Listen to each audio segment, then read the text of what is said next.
Hi, I'm Mark Smith with Family Tree Counseling Associates, and I have a fun video today. It's entitled, Stop Trying to Act Like You're Not Crazy Like the Rest of Us.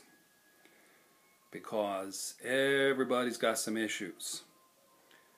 The history of this piece, I am in a writing group, and my writing coach played, actually it was whale songs. And the moaning of the whales that was very mournful and powerful just brought to mind the pain that each of us carries around deep inside of us. So I want to talk about depth and pain and image.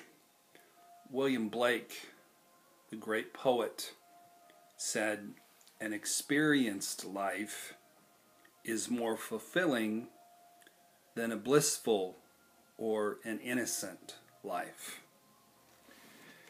And I think what he meant by that is, if you have some issues, some problems, some struggles, ultimately it'll cause you to grow, and ultimately you'll have more fulfillment in your life. What I'm going to do something a little different for this video, and I'm actually going to read my blog and then just jump in and comment. But this is my blog for this week. Normal is a myth. Having an entire fistful of issues, that is what is normal. In the long haul, 15, 20, 25, 30-year marriages, in those, I don't think that bliss or innocent really exists. Every life and every marriage eventually has to face off with its own version or their own version of darkness and or dullness and or disconnection and or marital or personal demons and or destruction. If you don't believe that, you haven't been married for very long, or you're not yet 40. Just give it some time. Unfortunately, you will find out that that statement is true. An experienced life has some depth and some color to it. An experienced life has some bumps and some bruises and some humbling experiences along the way. You'll walk with a bit of a limp if you have an experienced life, but it's more fulfilling because it's real and it's truly connected. What people try to do who lack this step is they try to walk around with fake, socially acceptable, controlled, impressive, my doo-doo don't stink type of apparent normalcy, vestiges of responsibility and acceptability. But ultimately, the truth is that is really shallow. There is a potential depth to our souls that is both startlingly deep and at times frightening. A wounded child inside of us sometimes cries out, moaning and grieving from places in our innermost being that we didn't even know existed. And that's what the whale songs reminded me of, is that little kid who's crying out. I have a guy I work with, and every time I bring up that little kid, he drops F-bombs, curses the little kid, and wants him to go away and quit haunting him.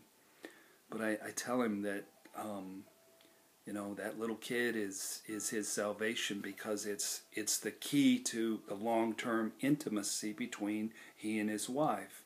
And that's the key to their future as married people to each other. So, do you know what I'm talking about here?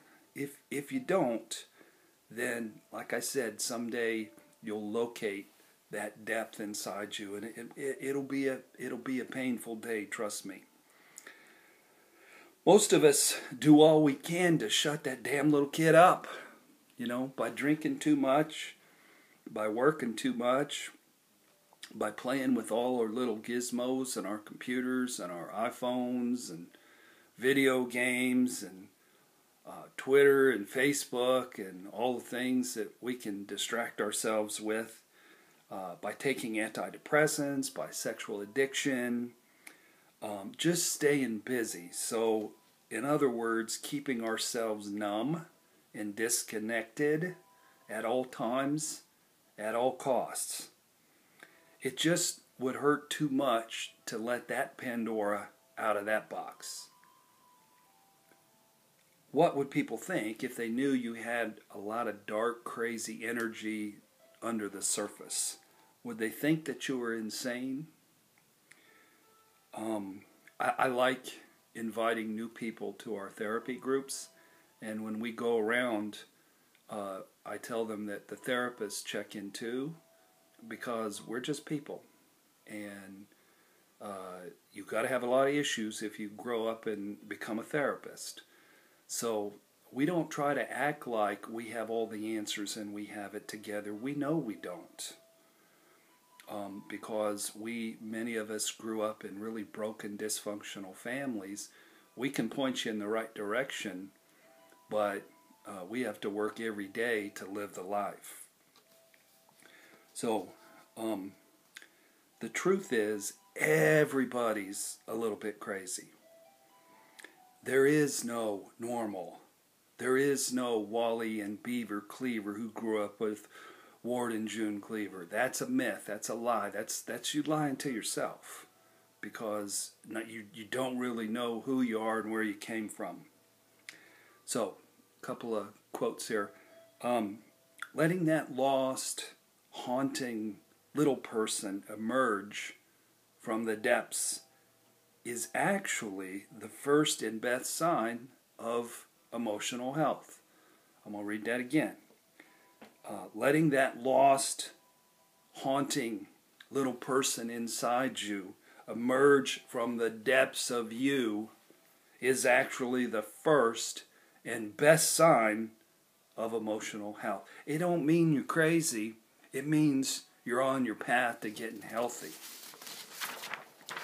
So admit to your own craziness. Stop hiding. Stop trying to look normal all the time. Love and embrace all of you, even the little irrational, weak, sad, primitive, and forlorn parts of you. A solid life is built not with the bricks and mortar of always being right, always looking good, always trying to impress, always acting like you're in control. A solid, genuine, self-actualized life begins at some point with tearing things down to the bone, sorting them out with humility and many tears and much brokenness, and then slowly integrating a healed, connected life that is fresh, that is open, that is deep, that is balanced, that is fulfilling, and that is true. I'm gonna read that part again. I think that's good. A solid life is built not with the bricks and mortars of always being right, of always looking good and looking impressive, looking like you have a big house and a big car and a pretty wife, so you can't be crazy, and always looking in control. Control is an illusion. A solid, genuine, self-actualized life begins at some point with tearing things down to the bone. You don't choose to tear things down to the bone. Life conspires to expose who you really are, because that's what marriage is. Marriage is the big truth teller about who you are and about where you came from. And if you grew up with crazy like all of us did, you married crazy, and it's just a matter of time till it's going to go public. And don't be surprised if it does. So when things get torn down to the bone, you can cooperate with that process and learn a bunch about yourself and forgive one another, and don't think like a victim, and don't try to run away from your pain, but embrace your pain, and then you can build a life that's better than the one you had before, better than your false image is everything life that lacked depth, but has a lot of grit to it and a lot of truth to it. A genuine, solid, self-actualized life begins at some point by tearing things down to the bone, sorting them out with humility. That's become my second favorite word in the English language, humility. Not that I possess an overabundance, not that I possess enough, because I don't, but I aspire to it. My favorite word in the English language is integrity. And just being able to, as somebody who is a recovering relationship addict, to act with integrity resonates pretty deeply within me. So sorting them out with humility and many tears and with much brokenness also has become a very favorite word of mine, the word brokenness, especially for men. Then slowly integrating a healed, connected, vibrant life that is fresh, it's emotionally open, it's deep, it's balanced, it is fulfilling, and it's true to who you are. So that's what I'm talking about. So I hope you enjoyed the video this week. Remember my ebooks. I have 5 ebooks that are available at our website at familytreecounseling.com. The one I want to highlight is a book called Managing Abandonment Issues Through Recovery. It's selling quite well, really all over the world. I've got 5 books sold in Great Britain, which has been sort of cool and unusual. So, but check those books out, and also check out our other 82 videos. The exciting thing is that a lot of our staff members are getting on board. It's not just Jerry and I, but some of the female staff members are making a lot of videos these days, so that's exciting. So be real, quit acting like you're not crazy, because we all are, and there's a new normal called being deep, being authentic, being emotional, and being in touch with that little kid inside you. So I encourage you to aspire to that. Thanks for watching.